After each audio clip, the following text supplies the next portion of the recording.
Ndabahaye amahoro mwese mukunda imico n'akaranga vy'Uburundi. Utu ndiko ndabereka batwita ubumegeri. Womengo ni ibizinu ariko twotwo ni duto cane. Utu rero baratwaha hanyuma bakaduteka. Ubuheza imikubi bashobora kuduteka mu mikubi hanyuma bagacumba ubugari bakabona kudufungura. Canke bashobora no kuduteka ukwa twonyene hanyuma bakadukoza ubugari.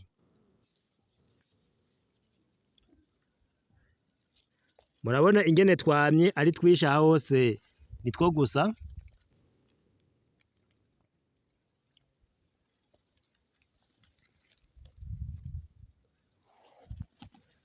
Utu rero batwita utumegeri.